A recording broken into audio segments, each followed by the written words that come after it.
এক গভীর হ্রদে এক মা মাছ তার ছোট ছোট সন্তানদের জট করে বলল, হে আমার কলিজার টুকরা, আমার আদরের সন্তানরা, তোমাদেরকে আজ একটা খুব গুরুত্বপূর্ণ কথা বলি। মনে রেখো, আমার অনুমতি ছাড়া কোনো খাবারে মুখ দেবে না। জলের মধ্যে কিছু খাবারে লুকিয়ে থাকে ভয়ঙ্কর ফাঁদ, বড়শি। যদি ভুল করে কেউ সেই বড়শিযুক্ত খাবার খেয়ে ফেলে, তবে মানুষ বড়শির দড়ি ধরে তোমাদেরকে পানির নিচ থেকে টেনে হিঁচড়ে তুলে নেবে ডাঙায়। তারপর ছুরি দিয়ে কেটে কেটে ফুটন্ত তেলে ভেজে খাবে ঘি।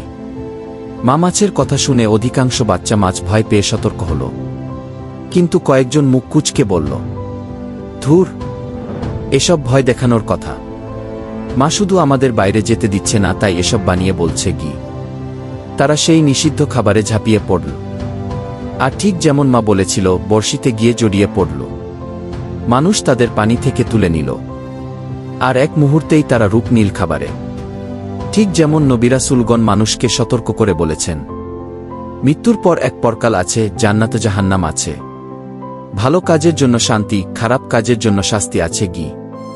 কিন্তু কিছু মানুষ হাসে, অবিশ্বাস করে বলে, এসব মিথ্যে গল্প, ভয় দেখানোর কৌশল।